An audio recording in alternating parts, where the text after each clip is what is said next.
Hello my beautiful fragrance family, Dustin here, fragrance fan. Go ahead and do me solid, click that like, comment, and subscribe. Don't forget to hit that bell notification, and I'm just going to keep on giving you guys these budget-friendly fragrance reviews. $40-ish and $100 range. Most of these are way less than that, and a good number of these you can find at your local rack stores. And by the way, still, there's like 85% of my audience that watches me and has not subscribed, so just subscribe. I mean, it'd be like really cool if you did.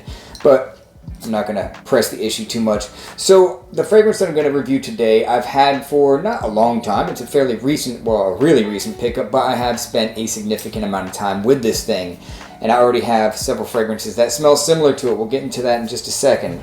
So without further ado, I'm talking about Rebl's Renegade for Men. So this one ran me $14.99 at Marshall's.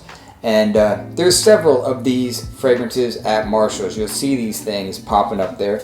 And from what I understand, this is made by the same company that makes Gentle El Satis, Ryan Tradition. They also make YZY. A lot of you guys know like Territoire Wild and Desire and stuff like that. And I do plan on getting some more of those because the Wild, that thing's nice. Desire, oh yeah. So I'm gonna get some of those guys for you guys. But this is made by the same company. I'm pretty positive. So aside from that, the atomizer lid clicks nicely into place. Well, slides nicely into place. Atomizer, it's an average atomizer, does the job.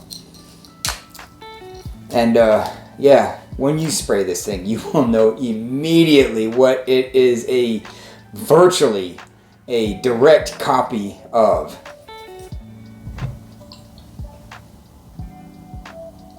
It is a very accurate depiction of Abercrombie Fierce.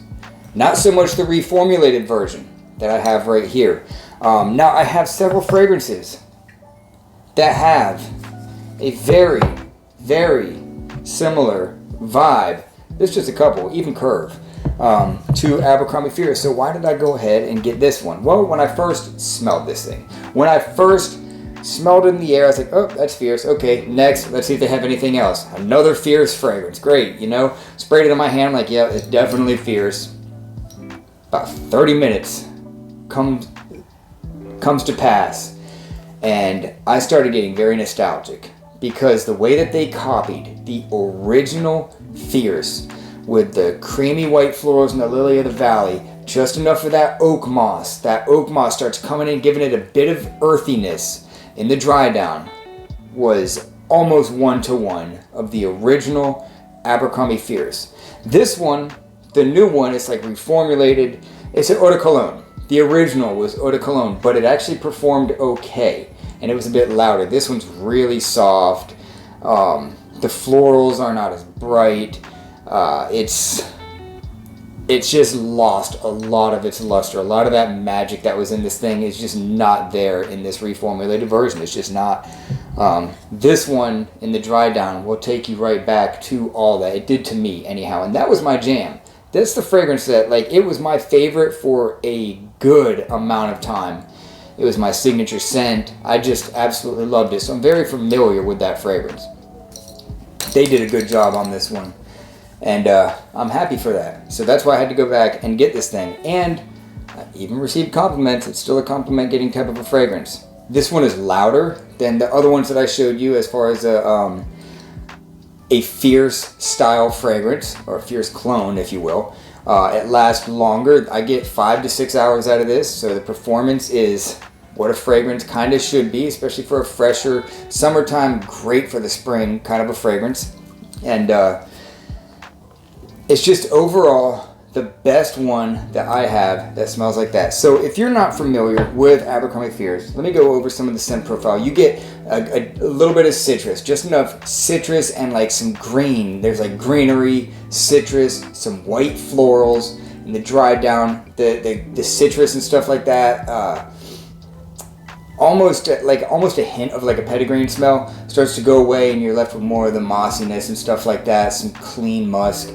And this one captures all that. The difference between this one and the original is in the opening, there's a bit more lemon in this. You get a little bit more of the freshness from the citrus right up top. But like I said, 15 minutes up to definitely 30 minutes into the dry down in this thing, that goes away and you're left with a really, really accurate rendition of the original Fierce for $15. So $15.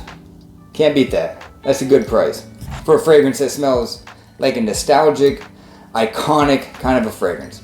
So age group for this fragrance is going to be youthful. It's a youthful fragrance. It's an Abercrombie, you know? Abercrombie is not going to be very mature whatsoever. This one is youthful. Pretty much anybody can enjoy this thing, but there's nothing real classy about it. No, there's not dressy. This is like an extra casual, chill, youthful, smooth, soft, springtime, summer, early 2000s style fragrance. It's fairly simple. There's not a whole lot going on in this thing. There's no spices or nothing like that to mention. It's just smooth. The little bit of sharpness from some of the citrus, and then nice soft florals, a good amount of that lily of the valley, which can kind of have a little bit of a greenness to it, and then oak moss and clean musk in the dry down. Real smooth, real soft, kind of airy a little bit in the dry down. Great fragrance. I mean, I give it a 6 out of 10, which is, you know, it's a solid rating. I can't bump it up because of the performance or anything. All that's average, so it's a 6 out of 10 kind of a fragrance for me. I love how it brings me back to the original Abercrombie & Fierce type vibes, and definitely a summertime, springtime, daytime, casual type of a fragrance. Dumb reach, easy to wear, can garnish you some compliments, and overall, from what I've seen and I've smelled, the best as far as an Abercrombie clone goes, and probably one of the cheapest. So that's my final thoughts on Rebl Renegade for men. With that, I'm out. Y'all be blessed. Take care of yourself always, and until next time.